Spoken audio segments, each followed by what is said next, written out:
Now, you already know this, but let me clarify. Kareem Abdul-Jabbar is one of the greatest basketball players of all time. He has 6 NBA championships, 6 league MVPs, and held the title of NBA all-time scoring champion for 38 years. That record was broken only last week by LeBron James. Well, Kareem is recognized for his work both on and off the court. He is one of the most recognizable faces in NBA history, as well as everywhere. He's a social justice advocate. He is an author. He is a producer. He is an actor, and he is a philanthropist. And joining us now is a legend himself, Mr. Kareem Abdul-Jabbar. Yeah. So in addition to the accolades we already mentioned, you also have the 19-time NBA All-Star under your belt, 2-time NBA Final MVP, and of course you're an NBA Hall of Famer, and you are now the #2 scorer in NBA history, #2. So let me ask you about that, because it seemed like a record that maybe would never be broken until LeBron James did it just last week. And is it true that you actually felt relieved to have him break that record? Well, you know, people kept talking about it and saying maybe he might not. And, you know, I wasn't really concerned with it, you know. It wasn't going to affect my life in any intense way.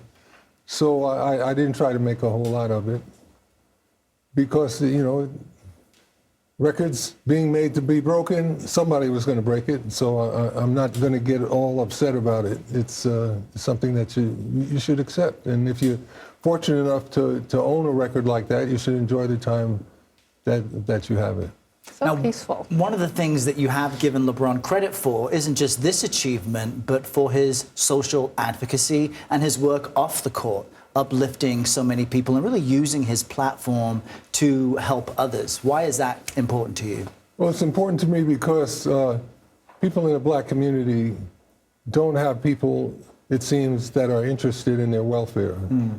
And then when you have guys from the NBA who have some money to spend and can see a need, a lot of them are getting involved in the communities that they represent as players. And it's making a difference. And as NBA players, we're very proud of that.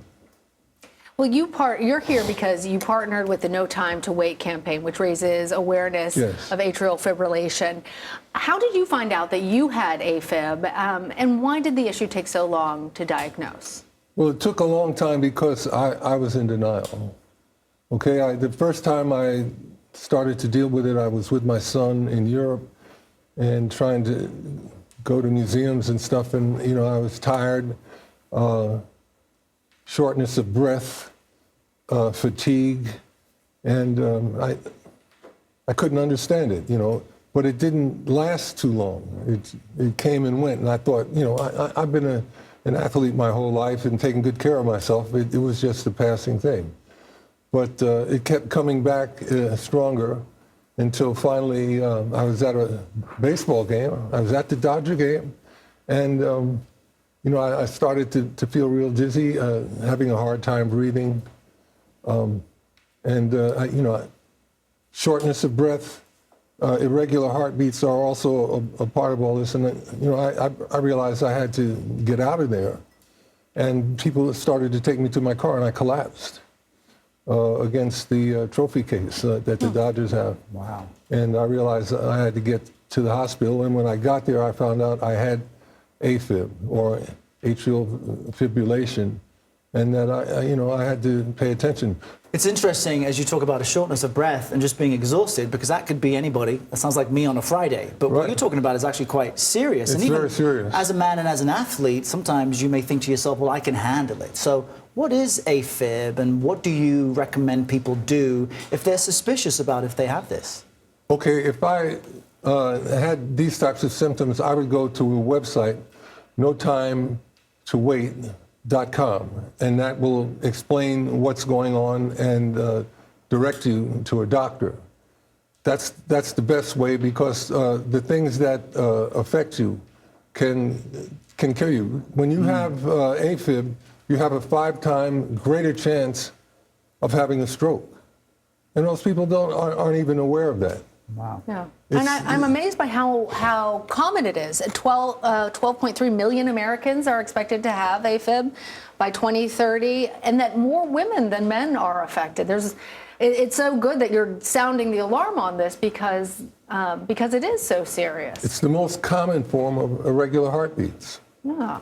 And you don't want those to grow and figure out their own program. You want them to stay under control. And, right. Well, especially when technology is advancing and we are learning so much more. Sometimes it's just a matter of connecting the dots, and that's something that you have done throughout your career. You have actually always been a truth sayer, an activist on so many fronts. You have talked about issues that maybe needed some people to connect the dots, and you have done that throughout your life.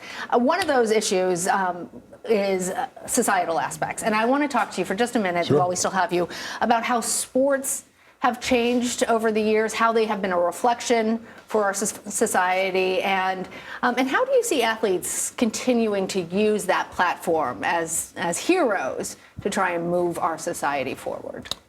Well, the athletes that really care about the communities that they play in will figure out ways to help those communities. The NBA has a program, and it's named after me, for social justice advocates.